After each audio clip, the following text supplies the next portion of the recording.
The planet Kalo was a peaceful world. It sat on the edge of the known galaxy, far away from the big star systems where the powerful alien empires lived.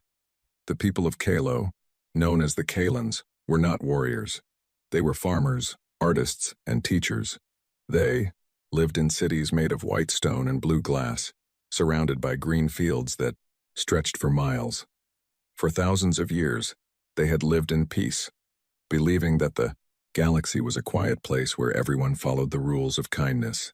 But that peace was broken on a Tuesday morning. The sky did not turn red, and there was no loud explosion at first. Instead, a giant shadow simply fell over the capital city. A massive ship, shaped like a jagged piece of charcoal, appeared from the clouds. It was the flagship of the Vorax, a cruel race of space travelers who moved from planet to planet, taking everything they wanted. The Vorax did not talk. They did not negotiate. They only took. Kylo had no army. They had a small police force with stun batons, but they had nothing that could stop a spaceship the size of a mountain. Within hours, more Vorax ships arrived.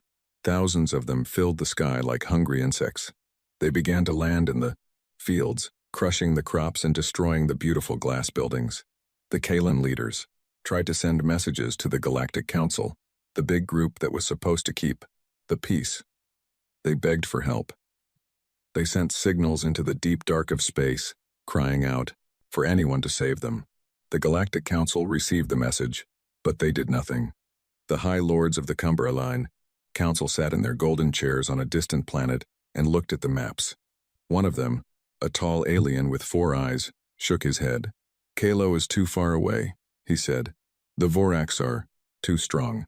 If we send our ships to help, we will lose many soldiers. It is better to let Kalo fall. It is only one small world." The other leaders agreed. They turned off the screens and went back to their dinner parties. They thought no one would come. They thought the Kalans were alone. Down on the surface of Kalo, the situation was getting worse. The Vorax soldiers were tall, strong, and covered in thick armor. They began to round up the Kalan people. The Kalans were scared. They huddled together in the ruins of their cities, looking at the sky, hoping for a miracle. But the sky stayed dark. The Vorax laughed. They knew the council was too afraid to fight them. They felt like the masters of the universe. One Kalan girl named Elara sat in the dirt of what used to be her school. She had a small radio that she had built herself. She was still sending out the distress signal. "Help us," she whispered into the microphone. "Please, someone, help us. We are dying here." She didn't expect an answer. She had heard the news that the council had turned their backs on them. She felt a deep sadness, a cold weight in her chest. The galaxy was a cruel place, and her people were about to disappear forever. Suddenly, her radio made a strange noise. It wasn't the static of the empty space. It was a clear, sharp sound. Then, a voice came through. It didn't sound like any of the alien voices she had heard before. It was deep, calm, and very firm. "This is the Terran United. Command," the voice said. "We hear you, Kalo. Hold on. We are coming." Elara stared at the radio. Terran? She had never heard of that name. She looked at the old maps of the galaxy. Far, far away, in a tiny corner of the map that everyone ignored, there was a small yellow star called Sol. Around it was a planet called Earth. It was a place that most aliens thought was primitive and unimportant. The council hadn't even bothered to invite the humans to join them because they thought humans were too aggressive and messy. The Vorax commander, a giant creature named Korg, also heard the signal. He laughed so hard that his armor rattled. "The humans?" he shouted to his troops. "The little monkeys from the mudball? Let them come. We will turn their ships into scrap metal and use their bones for toothpicks." The Vorax soldiers cheered. They weren't afraid. Humans only had a few ships, and they were mostly used for mining and trading. Or so everyone thought. But something was happening in the deep void of space between Earth and Kalo. A massive ripple appeared in the fabric of reality. It wasn't a standard warp drive. It was something much more powerful, something the humans had been working on in secret for decades. They had been watching the galaxy. They had seen the Council's laziness. They had seen the Vorax's cruelty. And they had decided that they had seen enough. Back on Kalo, the air began to vibrate. It was a low hum that you could feel in your teeth. The Vorax stopped laughing. They looked up. The sensors on their ships began to scream, with warnings. The energy readings were off the charts. Something was coming, and it was moving faster than anything the Vorax had ever seen. In the blink of an eye, the sky above Kylo changed. It didn't just fill with ships. It seemed to be replaced by them. Hundreds, then thousands, then tens of thousands of massive, steel-gray vessels appeared out of nowhere. These weren't the pretty, curved ships of the Council or the jagged, ugly ships of the Vorax. These were built for one thing only: war. They were covered in cannons, missile tubes, and thick armor plating that looked like it could take a hit from a sun. At the front of this massive fleet was a ship so large it made the Vorax flagship look like a toy. It was called the Times Dreadnought Humanity. It was 10 miles long, a floating fortress of steel and fire. On its side, the flag of Earth, a blue marble on a black field, shone brightly. The fleet didn't wait. They didn't send a message asking the Vorax to leave. They didn't ask for permission from the Council. The Times Dreadnought Humanity Times opened its main weapon ports. A bright blue light began to glow at the front of the ship. The Vorax commander, Korg, felt a cold fear for the first time in his life. He tried to order his ships to fire, but it was too late. The humans had arrived, and they hadn't come to talk. They had come to end the war before it even started. The galaxy had ignored the humans for a long time, but today, they would finally learn why. That was a very big mistake. Alara looked up from the dirt, tears streaming down her face. She saw the giant steel ships, filling the sky, standing between her people and the monsters. She didn't know who these humans were, but she knew one thing: they were here to save them. The ground shook as the first human transport ships began to drop from the sky, their engines roaring like lions. The rescue had begun. The sky over Kalo was no longer blue. It was filled with the gray steel of the human fleet. The Vorax ships, which had looked so scary just an hour ago, now looked small and weak. The human ships did not wait for a signal. They did not ask the Vorax to surrender.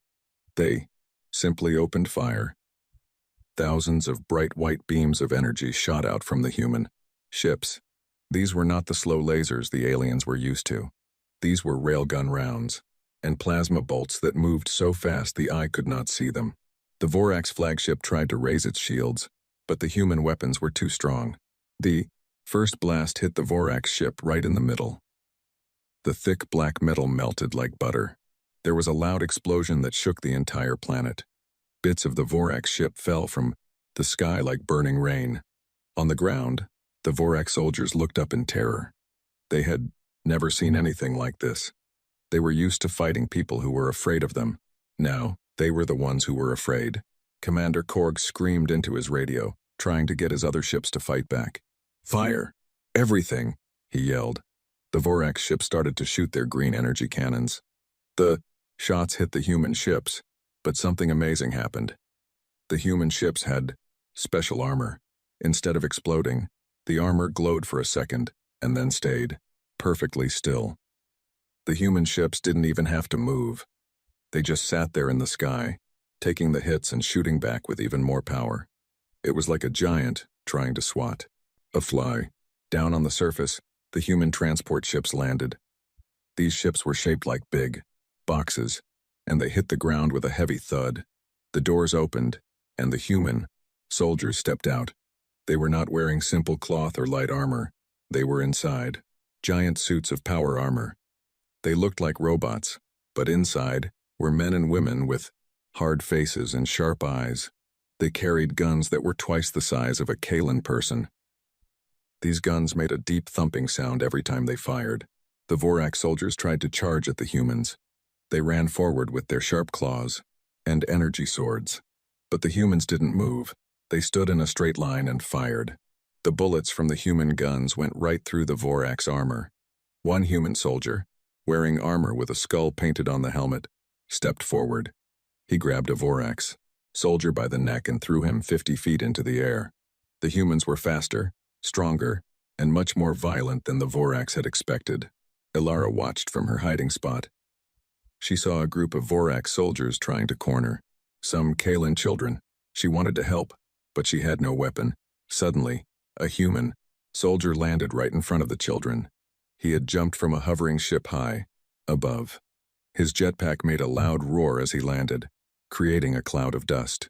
The Vorax soldiers fired at him, but the bullets just bounced off his chest. The human raised his arm, and a flamethrower attached to his suit let out a long stream of fire. The Vorax ran away, screaming. The human soldier turned to the children. His helmet moved, and a voice came out. It was much softer than the voice on the radio. "It's okay," he said. "We are here now. Nobody is going to hurt you." He reached into a pouch on his belt and pulled out a small bar of chocolate. He gave it to the smallest child. Even in the middle of a war, the humans were kind to those who were weak. This was something the Council and the Vorax never understood. Humans could be the most dangerous monsters in the galaxy, but they could also be the best friends. High above the planet, the battle was almost over. The Vorax fleet was being torn apart. For every human ship, there were 10 Vorax ships being destroyed. The human Armada moved like a single machine. They used tactics that were thousands of years old, refined on their home planet through centuries of their own wars. They knew how to flank, how to trap, and how to destroy. The Vorax commander realized that his fleet was going to be wiped out. He ordered his remaining ships to retreat, to run away into deep space. But the humans had expected this. A group of fast human ships, called interceptors, zoomed around the Vorax fleet. They dropped small devices that created a gravity well. The Vorax ships tried to jump into warp, but they couldn't. They were trapped. The dreadnought humanity times moved forward slowly, like a predator closing in on its prey. Its main cannon began to glow with a bright purple light. This was the planet cracker weapon, though they were only using a tiny bit of its power today. The purple beam shot out and hit the center of the Vorax formation. There was no sound in space, but on the planet below, everyone saw the flash. It was brighter than the sun. When the light faded, half of the Vorax fleet was gone. Not damaged, not broken, but simply gone. They had been turned into dust. The remaining Vorax ships stopped firing. They turned off their engines. They knew there was no point in fighting anymore. They had met something much more dangerous than themselves. The Galactic Council, watching through their long-range sensors, was silent. They were in shock. They had always thought humans were just a small, loud race that liked to build things. They had no idea that Earth had spent the last 100 years building the most powerful navy in history. The council leader, the alien with 4 eyes, felt his hands shake. "What have we done?" he whispered. "We ignored them. We looked down on them. And all this time they were becoming gods of war." Back on Kylo, the human soldiers began to clear the cities. They worked quickly and efficiently. They set up medical tents and started giving food to the hungry Kalans. They didn't ask for money or for the planet's resources. They just helped. Ilara walked up to the soldier who had saved the children. "Why did you come?" she asked in her simple language. "The council said we were not important. Why did you risk your lives for us?" The soldier took off his helmet. He was a man with short brown hair and a scar on his cheek. He looked tired, but he smiled at her. "Because on Earth we have a saying," he said. "Nobody stands alone. It doesn't matter how far away you are. If you call for help, and it's the right thing to do, we will come. And we brought some big guns, just to make sure everyone understands that."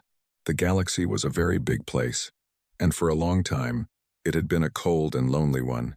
But as the sun set over the liberated planet of Kalo, the people knew that things had changed. The humans had arrived, and the galaxy would never be the same again. The Vorax were defeated, but the real story was just beginning. The humans were now a part of the galactic stage, and they were not going to be ignored ever again. The galaxy trembled, not because the humans were evil, but because they were powerful enough to change everything. Word of the battle at Kalo spread through the galaxy like a wildfire. Every space station, every colony, and every palace heard the news. The Vorax, the monsters who had bullied everyone for centuries, had been crushed in a single day. But instead of being happy, the Galactic Council was nervous. They were the ones in charge, and they didn't like it when someone else showed off such big power. They felt that Earth had broken the rules by moving such a large army without asking for permission first. The Council sent a high-priority message to Earth. It was not a thank you note. It was an order. They told the human leaders to come to the Council's Great Hall on the planet Prime. They wanted the humans to explain why they had built so many weapons and why they had attacked the Vorax without a council vote. The Council thought they could still boss the humans around. They thought they could treat Earth like a naughty child who had made a mess. A few days later, a single human ship arrived at Prime. It wasn't the giant dreadnought from the battle. It was a smaller, sleek white ship. It landed in the middle of the Council's beautiful gardens. Out stepped a woman named Admiral Sarah Miller. She was older, with gray hair and a very straight back. She didn't look like a monster, but she walked with the confidence of someone who had 1,000 cannons behind her. She walked into the Great Hall, where hundreds of alien leaders were waiting. The High Lord of the Council, the four-eyed alien named Valix, stood up. He looked down at Sarah from his high throne. "Admiral Miller," he said with a cold voice, "you have caused a lot of trouble. You went to Kalo without our blessing. You destroyed a fleet and changed the balance of power. We want to know why you have been hiding this armada from us. This is a violation of galactic peace treaties." Admiral Miller didn't look scared. She didn't even look annoyed. She just stood in the center of the room and looked at all of them. "Peace treaties?" she asked.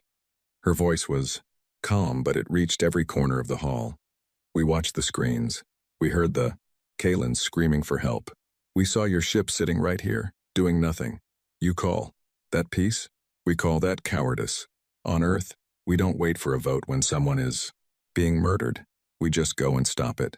The room went very quiet. No one had ever spoken to the High Lord like that. Valix turned, a dark shade of purple. "You are arrogant," he hissed. "You are just one planet. We are 1,000 worlds. If you do not hand over your ships and let us inspect your technology, we will have to take action. We cannot allow a dangerous race like yours to roam the stars. With such weapons, you are a threat to everyone." Admiral Miller laughed. It wasn't a mean laugh, just a short, dry one. "A threat? We've been here for centuries. We stayed in our own system. We worked hard. We didn't bother anyone. But we saw what happened to the worlds that couldn't defend themselves. We saw what the Vorax did to the miners on the moon of Xylos. We saw what the Draws did to the people of Aurea. You did nothing to stop them. So, we decided that if the galaxy didn't have a police force, we would build one ourselves." Another alien, a small one with wings, spoke up. "But your ships, they are too big. No one needs a ship 10 miles long. That is not for defense. That is for conquest. You want to rule us." This was what the Council was really afraid of. They were afraid the humans would replace them. They were afraid that the humans were the new bullies in the neighborhood. Sarah Miller shook her head. "We don't want your planets. We don't want your gold or your gas or your taxes. We like our own home just fine. But let me be very clear so there is no mistake. We are not handing over our ships. We are not showing you our technology. And if you try to take them, you will find out that the fleet you saw at Kalo was only that was just our scouting party." End quote. The High Lord Valix gasped. "A scouting party? You lie. No race can build an armada that large in secret." He waved his hand, and a large hologram appeared in the air. It showed a map of the Earth solar system. "Our sensors show only a few stations around your planet. Where could you hide more ships?" He thought he had caught her in a lie. He thought he was smarter than the humans. Admiral Miller pulled a small remote from her pocket. She pressed a button. You see. What we want you to see, she said. You use light and heat to find things. We learned how to hide from those things a long time ago. We didn't build our ships around Earth. We built them in the dark places, in the asteroid belts, inside the hollow moons of Jupiter and Saturn. We built them where you never bothered to look, because you thought we were too primitive to be a worry. Suddenly, the hologram on the wall changed. The human signal overrode the Council's computer. The map zoomed out, showing the edges of the human solar system. Thousands of tiny white dots began to appear, then tens of thousands, then more. They were all ships, heavy cruisers, carriers, destroyers, and more dreadnoughts. It was an army so big that it could cover the entire sky of a planet from pole to pole. The Council members started to whisper in fear. Some of them even stood up to leave. This is our Armada, Miller said. We call it the Shield of Sol. It was built to make sure that what happened to Kalo never happens to Earth. And, after seeing how you treated the Kalans, we decided that the shield should cover more than just us. From now on, the humans are declaring a new rule. If you attack a peaceful world, you are attacking Earth. And if you attack Earth, we will finish the fight. We don't care about your council or your votes. We care about what is right. Valix was shaking now. He realized that the humans weren't just dangerous because of their guns. They were dangerous because they didn't care about the Council's games. They had their own set of rules, and they had the power to make everyone follow them. He tried to think of something to say to regain control, but his throat was dry. He looked at the other council members and saw only fear in their eyes. The power had shifted. The center of the galaxy was no longer this hall. It was wherever the humans decided to park. Their ships. Admiral Miller turned around to leave. She stopped at the door and looked back one last time. By the way, she said, the Vorax are not gone. They are regrouping. Our intelligence says they have a secret base in the Nebula of Shadows. They are planning a bigger attack. Since you are the Council, I assume you have a plan to stop them? Or should we just go ahead and handle that too? She didn't wait for an answer. She walked out of the hall, her boots clicking loudly on the floor. The Council sat in silence. They knew they had no plan. They knew their ships were old and slow. They were the ones who were supposed to be the masters of the galaxy, but they felt like shadows. Outside, the Admiral's white ship took off and vanished into the sky. In a flash of light, the humans were gone for now, but their message was loud and clear. The galaxy had a new protector, and it was the most dangerous one yet. The Vorax were not just bullies. They were a race built for war. For thousands of years, they had lived by one rule: the strong survive, and the weak serve. When the humans crushed their fleet at Kyelo, it did not just make the Vorax angry. It made them feel a deep, burning shame. Their leader, a giant monster named Great Overlord Malix, sat on his throne in the Nebula of Shadows. This was a place where the gas and dust were so thick that regular sensors could not see through them. Hidden inside this dark cloud was the Vorax's greatest secret: a massive shipyard where they had been building their ultimate weapon. Malix looked at the reports of the battle. He saw how the human ships had destroyed his best warriors. He did not care about the lives lost, but he cared about the power. The humans think they are the masters of the void, Malix growled. His voice sounded like rocks grinding together. They think their steel is strong. We will show them that the Vorax do not break. We will strike at the heart of their pride. We will not go back to Kylo. We will go to Earth. The Vorax had a plan. They had spent years studying the stars. They knew that Earth was far away from the center of the galaxy.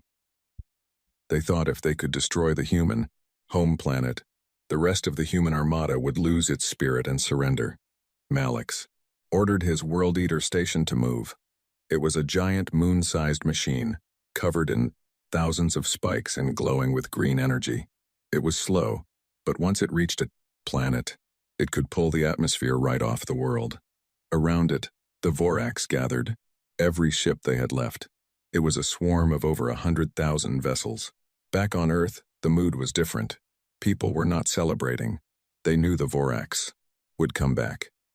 In the command centers deep under the mountains of North America and the plains of Asia, human generals were watching the screens. They saw the nebula of shadows beginning to move. It wasn't just gas anymore. It was a giant mass of metal moving toward their home. The humans didn't panic. They had been preparing for this for a long time. They called it Protocol Zero. It was the plan for when the entire world was at risk. Admiral Miller was back on her flagship, the Times Dreadnought Humanity. She looked at the map of the solar system. "They are coming," she said to her officers. "They think they can catch us by surprise. They think we left our home undefended while we were out helping others. Let them come. Let them see what happens when you try to walk into a lion's den." The Vorax fleet arrived at the edge of the human solar system near Pluto. They expected to see a few patrol ships.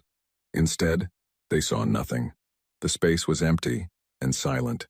Malix laughed from his throne. "The humans are cowards. They have run away," he shouted. He ordered his fleet to move faster toward Earth. But as they passed the orbit of Saturn, the silent space suddenly changed. The rings of Saturn, which everyone thought were just ice and rock, began to glow. The humans had hidden giant defense platforms inside the rings. Suddenly, the ice exploded as thousands of hidden missiles were launched. The missiles didn't just hit the Vorax ships, they hunted them. They turned and twisted in space, following the Vorax, wherever they tried to hide. Thousands of Vorax ships were destroyed in the first minute. The Vorax started firing back, hitting the ice of the rings, but there was too much to hit. The humans had turned a beautiful planet into a deadly trap. Malix was furious. "Keep moving. Do not stop for the rings. Target Earth." The Vorax swarm pushed through the fire, losing ships every second. They reached the orbit of Mars. They expected Mars to be a quiet colony. But Mars was the heart of the human military. The red planet didn't just have ships. It had the Spear. It was a giant railgun built into a canyon that was hundreds of miles long.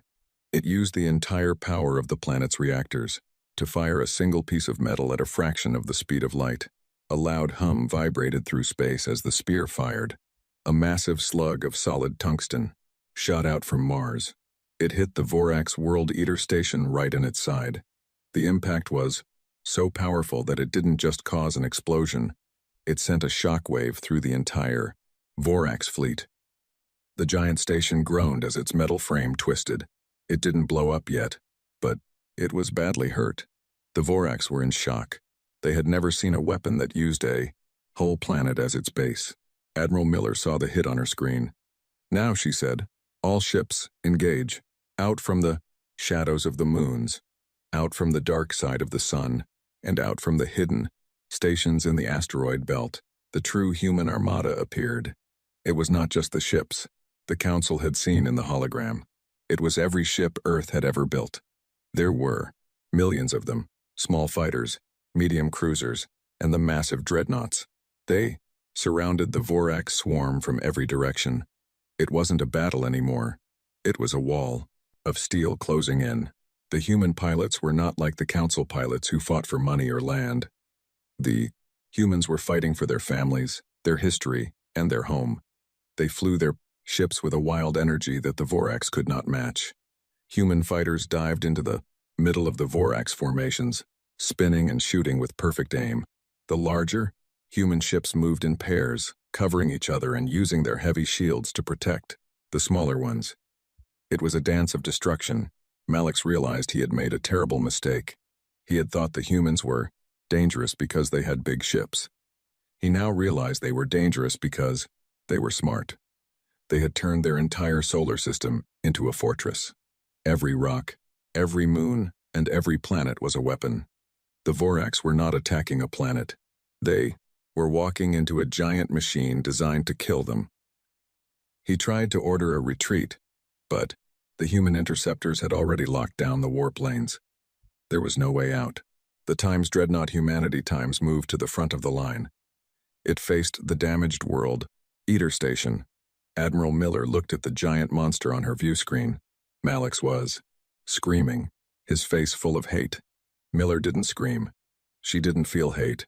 She only felt the weight of her duty. "You came to our home to destroy it," she said, her voice being broadcasted to every ship in the area. "You thought we were weak because we were kind. Today, we show you the price of that mistake. For Kalo, for Earth, and for all the worlds. You hurt goodbye." The Times Dreadnought Humanity Times fired its main beam. It was a pure white light that looked like a star being born. It hit the center of the World Eater. The giant station couldn't take any more. It began to crack. Bright light leaked from the spikes. Then, it exploded in a silent, beautiful flash that could be seen from Earth's night sky. The Vorax flagship was caught in the blast and vanished. The leader of the monsters was gone. The remaining Vorax ships simply stopped. They drifted in space, their spirits broken. The Battle of Sol was over. The humans had defended their home without a single enemy, ship reaching Earth's atmosphere. As the human ships began to move among the wreckage, picking up survivors and cleaning the space, the people of Earth looked up at the stars. They knew they were safe. But they also knew that the rest of the galaxy was watching. They had shown their teeth, and the galaxy now knew that while Earth was a place of beauty and peace, it was also the most dangerous place in the universe for anyone who brought war to its doorstep. The Great War was finally over. The Vorax Empire, which had been a shadow over the forced galaxy for 1,000 years, was gone. Their ships were mostly scrap metal, and their leaders were in hiding or captured. But the galaxy did not return to the way it was before. The silence that followed the Battle of Sol was not one of peace, but one of deep reflection. Every alien race, from the smallest moon to the largest empire, was looking toward Earth. They were waiting to see what the humans would do next. Many were afraid that the humans would now become the new masters and demand that everyone obey them. A month after the battle, Admiral Miller and the leaders of Earth sent out a message. They invited everyone to a meeting, but they did not hold it on Earth, and they did not hold it in the Council's Great Hall. They chose the planet Kylo. They chose the world where it all started, the world that the Council had been willing to let die. The Kalans, with the help of human engineers, had rebuilt their capital city. It was still beautiful, but now it was stronger. In the center of the city, a large park was built, and in that park, a simple stage was set up. The leaders of the Galactic Council arrived in their fancy ships. They looked nervous. They walked through the streets and saw human soldiers and Kalan farmers working together. They saw human children playing with Kalan children. It was a sight they had never seen before. Usually, when one race saved another, they stayed as conquerors. But the humans were acting like neighbors. Admiral Miller stood on the stage. She was not wearing her battle armor. She was wearing a simple blue uniform. She looked at the crowd of hundreds of different alien species. "We didn't come here today to tell you that we are in charge," Miller began. Her voice was broadcast to every corner of the galaxy. "We know you are afraid. You saw our ships. You saw our weapons. You think we want to build an empire. But Earth has had enough empires in its own history to know that they always fall. We don't want to rule you. We don't want your land. We want something much more valuable than that. We want a galaxy where a child on Kalo can sleep at night without looking at the sky in fear." The High Lord Valak stepped forward. He looked smaller than before. "But you have the power," he said. "The Council is weak. We failed. If you do not lead, who will? The galaxy needs order." He was admitting that the old way of doing things was broken. He was ready to give up and let the humans take over because he didn't know what else to do. He was used to power being held by the strongest person in the room. Miller shook her head. "Order shouldn't come from one person or one planet. It should come from a promise. We are here to propose the Terran peace. It is very simple. We will not interfere in how you run your planets. We will not tell you how to live. But the shield of Sol is now the shield of the galaxy. If any race attacks another, if any empire tries to take what is not theirs, they will face us. We are not the kings of the galaxy. We are the guardians. We are the ones who come when no one else will. A murmur went through the crowd. This was something new. The humans were offering protection for free. They were offering to be the police, but they weren't asking for taxes. One alien leader asked, "Why? Why would you spend your resources and risk your lives for people you don't even know?" It was a question that many aliens had been thinking. In the cold logic of the galaxy, nobody did anything for free. Everything had a price. Miller looked at Alara, the Kalan girl who was standing in the front row. Alara was holding the hand of a human soldier who had helped her during the invasion. "Because we know what it's like to be alone," Miller said. "For a long time, humans thought we were the only ones in the universe. When we finally found you, we were excited. But then, we saw the cruelty. We saw the council turn its back on its own members. We decided that we didn't want to live in a galaxy like that. We want a galaxy that is better than we are. And the only way to get that is to protect the peace, even if it's hard." The humans did not stay on Kalo to rule. After the meeting, most of the Armada returned to the Sol system, but they left behind a few things. They left behind communication stations so that any planet could call for help. They left behind medical ships to help with sickness. And most importantly, they left behind a new feeling of hope. The Terran peace began that day. For the first time in history, the small planets and the weak races felt safe. They knew that far away, in a tiny corner of the galaxy, the humans were watching. Alara grew up in a world that was no longer afraid. She became a pilot, and eventually visited Earth. She saw the blue oceans and the green forests. She saw the schools where children learned about the great rescue of Kalo. She realized that the humans weren't mightiest or dangerous just because of their big guns. They were powerful because they had a heart that was as big as the stars. They were a race that had seen the worst of war and decided to choose the best of peace. The Vorax never returned. Other warlike races thought about attacking, but then they remembered the flash of light that destroyed the World Eater, and they decided to stay home. The Galactic Council changed too. They stopped being a club for the rich and powerful and started actually listening to the problems of the small worlds. They knew that if they didn't do their jobs, the humans would, and that was a powerful motivation to be better. As the years passed, the story of the day the Earth's Armada arrived became a legend. It was told on thousands of worlds in hundreds of different languages. It was a story about a race that everyone ignored until they couldn't be ignored anymore. It was a story about how being dangerous is not the same as being evil.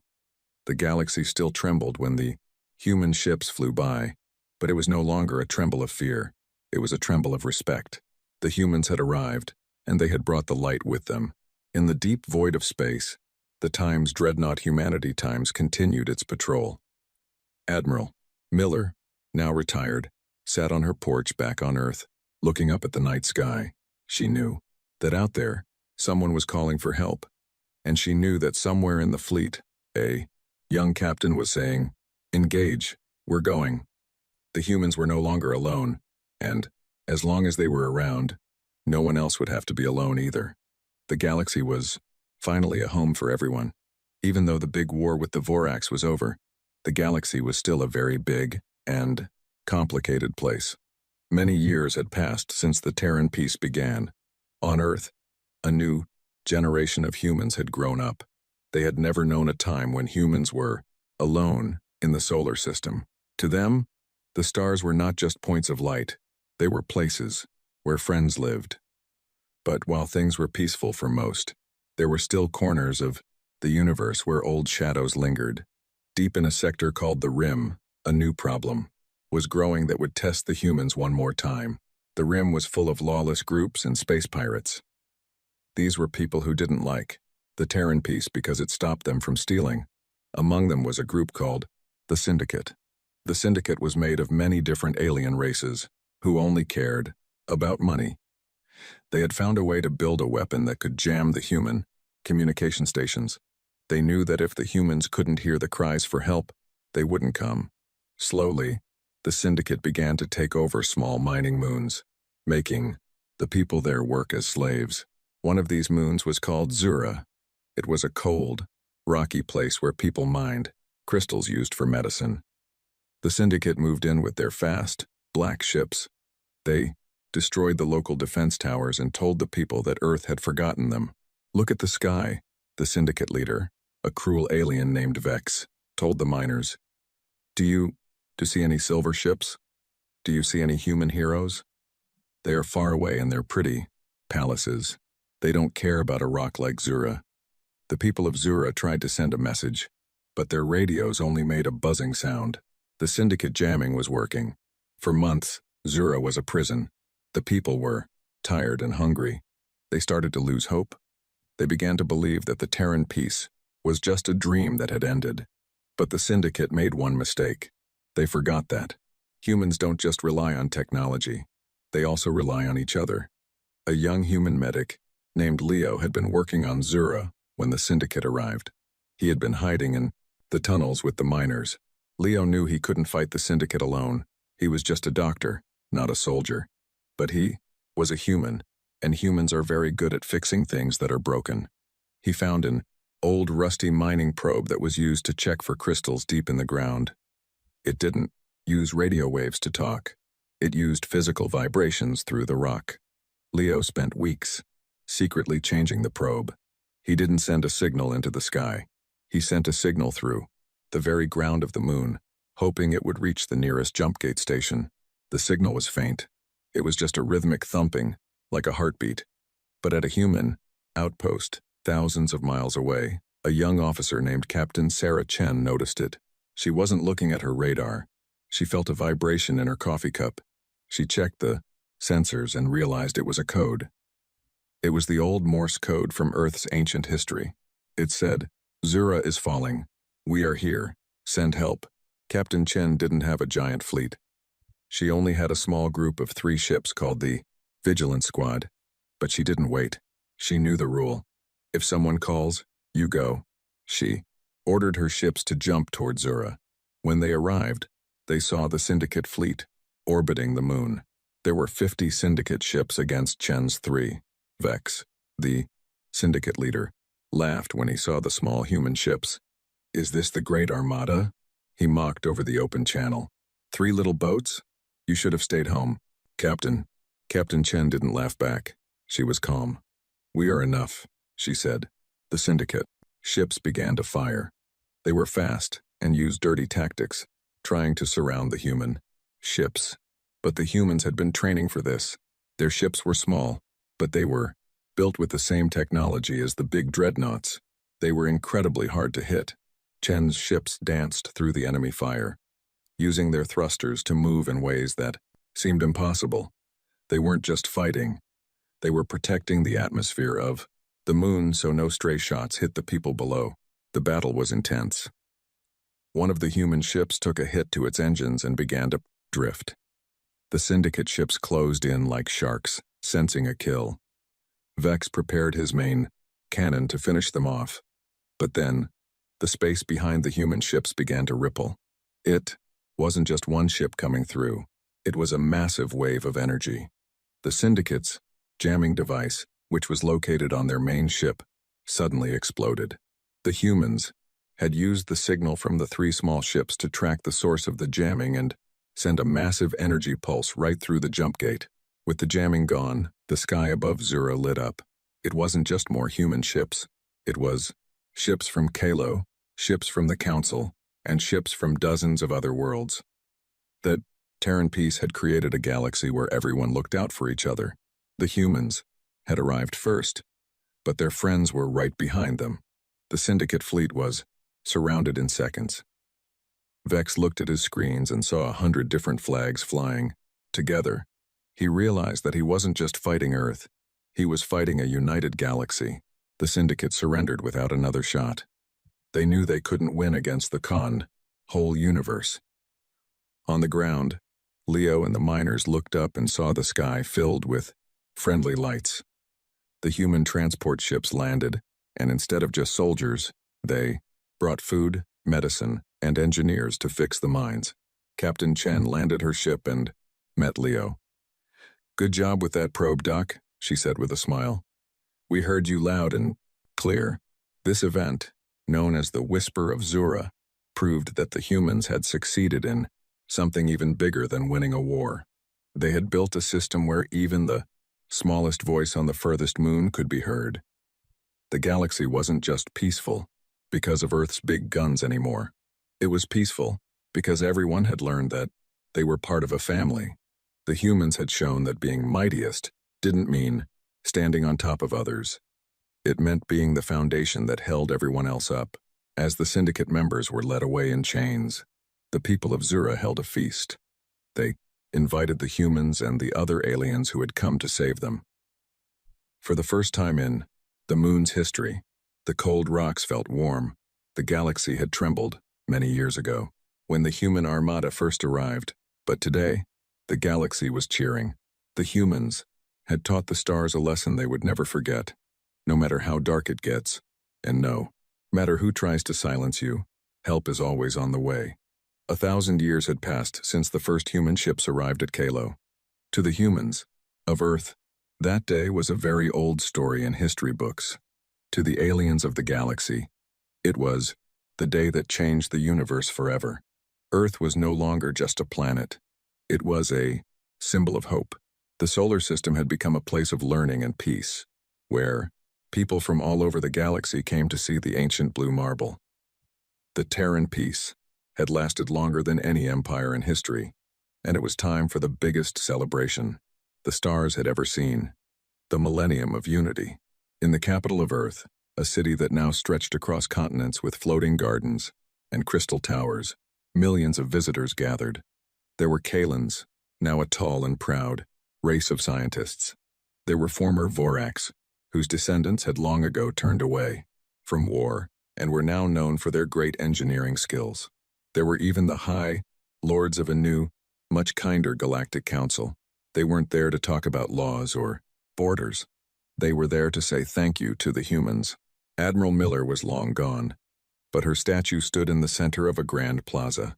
She was looking up at the sky, her hand resting on a small radio, a tribute to the signal she had answered so long ago. Standing near the statue was a young man named Kale. He was a descendant of Elara from the planet Kalo. He carried a small piece of blue glass that had been passed down in his family for generations. It was a piece of the first school that the humans had helped rebuild. To him, Earth was a second home. The celebration began with a parade, but not a parade of soldiers. Instead, it was a parade of ships from every world. They flew through the sky, leaving trails of colorful light. There were ships that carried water to dry planets, ships that built hospitals, and ships that explored the deep, unknown parts of the universe. In the middle of them all was the dreadnought Humanity. It was no longer a ship of war. It had been turned into a giant, floating museum and peace center. Its guns were gone, replaced by large windows that looked out into the stars. The current leader of Earth, a woman named President Eris, stood before the crowd. She didn't look like a warrior. She looked like a teacher. 1,000 years ago, she said, her voice echoing across the planet and through every radio in the galaxy, our ancestors made a choice. They saw a galaxy that was cold and cruel, and they decided to bring the fire of friendship. They were told it was too dangerous to care. They were told that some worlds were not worth saving, but they didn't listen. They came anyway. The crowd was silent, listening to the words. Today, Eris continued, we don't just celebrate our victory over monsters. We celebrate our victory over fear. We learned that the mightiest Armada is not made of steel and lasers. It is made of the people who are willing to stand up for someone else. Humans are not special because we are stronger. We are special because we refuse to let anyone stand alone. As long as there is life in this galaxy, Earth will be its shield, and the human heart will be its home. Suddenly, the sky above Earth changed. It wasn't a weapon or an explosion. It was a beautiful display of light. Every ship in the solar system, from the smallest drone to the largest carrier, turned on their lights at the same time. It looked like a second sun had been born. This was the light of Sol. It was a signal that could be seen for light years. It was a message to any dark corner of the universe that peace was here to stay. The galaxy did not tremble with fear anymore. It vibrated with the sound of billions of voices cheering. Together, in the far reaches of the galaxy, on a planet that was just beginning to develop its own civilization, a small creature looked up at the night sky. He saw a tiny, bright spark that hadn't been there before. He didn't know what it was. He didn't know about humans or armadas or the Vorax. But as he looked at that light, he felt a strange sense of peace. He felt that the universe was not a scary, empty place. He felt that, somewhere out there were friends waiting for him when he was ready to fly. Back on Earth, Cale placed his piece of blue glass at the base of Admiral Miller's statue. He looked at the diverse crowd around him, different skins, different scales, different wings, all standing together as equals. He realized that the humans had done more than just save a few planets. They had taught the galaxy how to be human. They had shown that being dangerous was just a tool, but being kind was the goal. The story that started with a cry for help had become a song of joy that would never end. As the sun set over Earth, the Times Dreadnought Humanity Time slowly began to move. It wasn't going to a battle. It was heading toward the edge of the galaxy, carrying a message of peace to the next generation of stars. The legend of Earth's mightiest armada would live on, not as a story of fire and death, but as a promise that no matter how dark the night gets, and no matter how far away you are, if you are in trouble, someone will come. The humans will come, and the galaxy will never have to tremble again. The story of the Great Rescue had reached its final page. But for the people of the galaxy, the adventure was just beginning. They were no longer afraid of the dark, for they knew they were part of a family that stretched across the light. The humans had arrived. The galaxy had changed. And for the first time in forever, everything was exactly as it should be. Even though the story of the Great Rescue had become a legend over 1,000 years, the universe was still full of mysteries. Beyond the edges of the mapped galaxy, there was a place called the Great Void. It was a region where no stars lived and where the light of the Terran peace had not yet reached. For a long time, everyone thought the void was empty. But one day, the sensors on the furthest human outpost, Station Zenith, picked up something impossible. It was a signal, but it wasn't a cry for help. It was a rhythmic pulse that felt like a countdown. On Earth, the scientists studied the pulse. They realized it wasn't coming from a ship or a planet. It was coming from the fabric of space itself. Something ancient, older than the Vorax and even older than the Council, was waking up in the dark. This was the Echo, a remnant of a mechanical race that had cleared the galaxy of life millions of years before. Humans even walked on land. They didn't want gold or land. They wanted silence. They saw the bright lights of the united galaxy as a noise that needed to be turned off. The President of Earth called for a meeting of the United Fleet. This time, it wasn't just human ships. The fleet was made of thousands of different designs from across the product's galaxy. They called it the Unity Armada. At the head of this fleet was a new flagship, the Legacy of Sol. It was even larger than the old dreadnoughts, but it was built with the combined technology of every peaceful race. It carried human armor, Kalan energy, shields, and Vorax engines. It was the ultimate proof that the galaxy was stronger. Together, the Echo began to move out of the Great Void. They appeared as giant, silver spheres that absorbed light. They didn't fire lasers. They used vortex beams that could make ships vanish into nothingness. The first outpost they hit was destroyed in seconds. The galaxy began to tremble again, but this time, the fear was different. This was a threat to all life, everywhere. The Council leaders were terrified, but the humans did not waver. They had spent 1,000 years preparing for the unknown. The Unity Armada met the echospheres at the edge of the galaxy. The battle was unlike anything ever seen. The silver spheres were almost impossible to hit because they kept shifting through dimensions. The human pilots led by a brave commander named Jax, realized that they couldn't win with just power. They needed to use the human spirit, the ability to do the unexpected.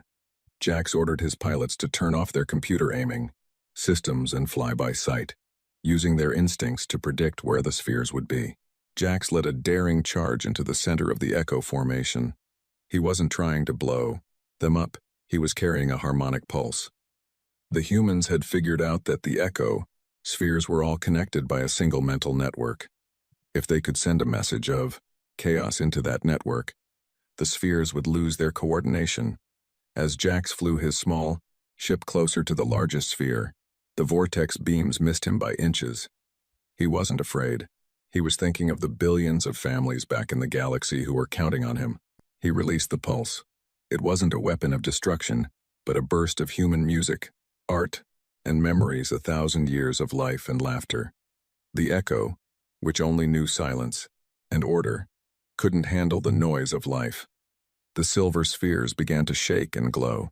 Their dimension shifting failed, and they became solid metal once again. The Unity, Armada, seized the moment. Every ship fired at once, a rainbow of energy hitting the silver targets. One by one, the spheres shattered like glass. The leader of the Echo tried to send a final message of hate, but Jax blocked it. "The silence is over," Jax said. "The galaxy is full of life now, and we aren't going anywhere." With a final explosion, the last of the spheres disappeared. The great void was quiet once again, but it was a peaceful quiet, not a scary one. The Echo had been defeated not by bigger guns, but by the very thing they tried to destroy, the messy, beautiful noise of a living universe. The Unity Armada returned home to a hero's welcome. This victory was the final test of the Terran peace. It proved that humans and their friends could face even the oldest ghosts of the universe and win. The galaxy realized that as long as they stood together, there was no darkness they couldn't light up. The humans had not only protected the galaxy, they had given it a future that would last forever. On Earth, the celebrations lasted for weeks. But in the middle of the party, Jax took his ship out to the quiet side of the moon. He looked out at the vast, infinite universe. He knew that there would always be new challenges and new mysteries. But he also knew that he wasn't alone. Behind him was a galaxy that was finally awake, finally united, and finally free. The human journey was just beginning, and the stars were waiting to see what they would do next. Following the defeat of the Echo, the galaxy entered a time of wonder. The humans and their allies had proven that even the oldest threats could be stopped. But as the Unity Armada explored the Great Void, they found something they never expected. It was not a weapon or a monster. It was a bridge. At the very center of the void sat a massive structure made of white light. It was a gateway to another galaxy altogether. For the first time in history, the people of the Milky Way realized they were not just a single house, but one room in a very large mansion. The humans, being the naturally curious race they were, wanted to see what was on the common other side. But they were also careful. They didn't want to send a warship into a new home. President Eris decided to build the Time's Envoy of Sol. This ship was not built with cannons or missiles. It was built with the most advanced scanners, translators, and gifts from every world in the Alliance. It was a ship of peace, designed to carry the message of the Terran peace to whoever lived beyond the Bridge of Light. A young woman named Alara II, named after the hero of Kalo, was chosen to lead the mission. She was a diplomat, trained to speak many alien languages. When the Time's Envoy of Sol Times touched the white light, the ship didn't shake. Instead, it felt like a warm breeze was blowing through the halls. In an instant, they were no longer in the Milky Way. They were looking at a galaxy where the stars were purple and pink, and the planets were shaped like giant rings. Immediately, they were surrounded by ships, but these ships didn't look like metal. They looked like giant, glowing jellyfish that moved through space with a gentle pulse. The creatures inside, known as the lumens, were made of pure energy. They didn't use radios. They talked through colors and feelings. At first, Elara II was overwhelmed. How do you tell a being made of light that you come in peace? How do you explain the history of Earth to someone who has never seen a rock? Elara too remembered the lessons of Admiral Miller. She didn't use a screen or a speaker. She opened the ship's observation deck and stood there, simply letting the lumens see her. She felt a wave of curiosity wash over her, a pink glow from the alien ships. She sent back a feeling of friendship and a mental image of the blue Earth.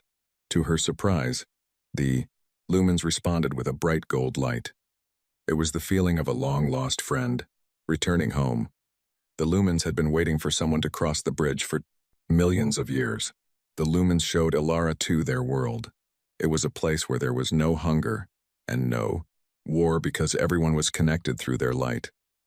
But they were lonely. They had seen many civilizations rise and fall in the universe, but they had never seen a race like humans, a race that was so different but worked so hard to bring others together.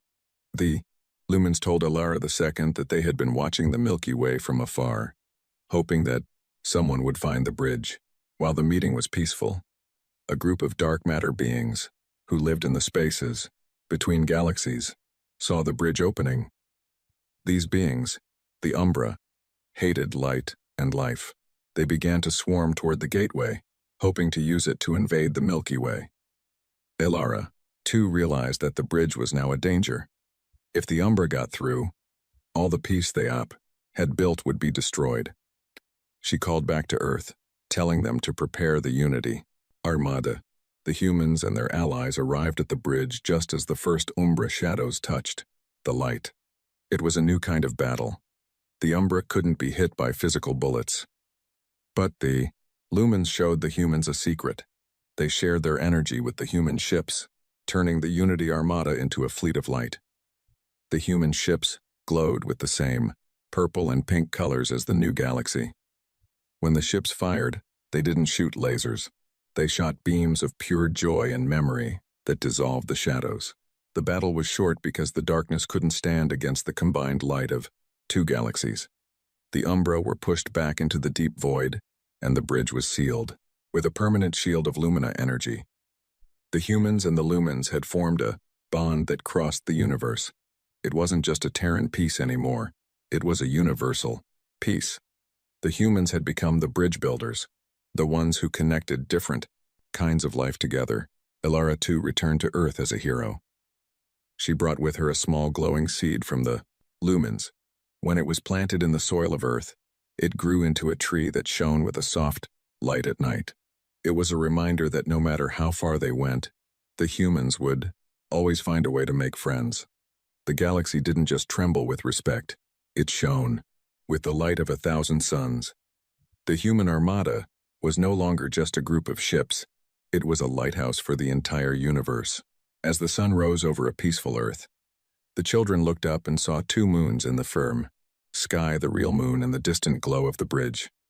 They knew that one day, they would be the ones to walk across the light and meet new friends. The story of Earth's mightiest armada had become the story of the universe's greatest family. And as long as the stars continued to burn, that family would continue to grow, guided by the brave little planet that dared to care when no one else would. The discovery of the other galaxy and the lumens had brought a golden age that lasted for 10,000 years. Humanity had evolved. They were no longer just creatures of bone and blood. They had learned to harmonize their spirits with the energy of the stars. The Amit Terran United Command was now the Universal Harmony Council.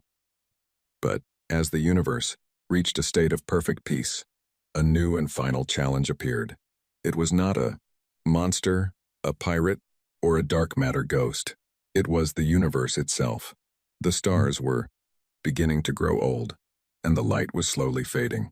This was the great cooling. The energy that powered the galaxies was running out. The lumens were the first to feel it, as their glow began to dim. The council met on Earth, which had been preserved as a sacred garden world. Every race was there, looking for an answer. They had conquered war, hunger, and hatred, but they did not know how to conquer time. They looked to the humans, the race that had always found a way when things seemed impossible. The humans did not disappoint them. The greatest human scientist, an old man named Solon, proposed the final project, the stellar rebirth. He suggested that they shouldn't just try to save one planet or one galaxy. They should use the combined power of the universal peace to restart the heart of the universe. To do this, they needed to build a machine so large it would use the gravity of black holes as its gears. They called it the Time's Cradle of Eternity. It was the final and mightiest project of the Armada that had once been built only for war. For 100 years, every living being worked together. The Vorax mined the heavy metals from dead stars, the Kalins designed the intricate crystal circuits, and the Lumens provided the spark of life energy. The humans coordinated everything, acting as the glue that held the project together. The Times, Cradle Times, was built around the center of the universe, a massive ring of light and steel that spanned across dimensions. It was the ultimate weapon, but its target was death itself. When the day came to activate the Time's Cradle, the universe was very dark. The sky was mostly black, with only a few flickering stars left. Solon stood at the control center on Earth. He wasn't afraid. He felt the presence of all the billions of lives behind him, all the way back to Admiral Miller and the first rescue at Kalo. He realized that everything they had done, every battle fought, and every peace treaty signed had led to this moment. Humanity had been born in the dark so that they could learn how to bring the light. Solon pressed the final sequence. The Time's Cradle of Eternity Times began to hum. The sound didn't travel through air. It traveled through the hearts of every living thing. A massive wave of golden energy shot out from the center of the ring. It touched the cold, dead stars and breathed life back into them. It was like a forest catching fire in the best way possible. One by one, the galaxies lit up again, brighter and more beautiful than they had ever been. The universe wasn't just saved, it was reborn, but there was a price.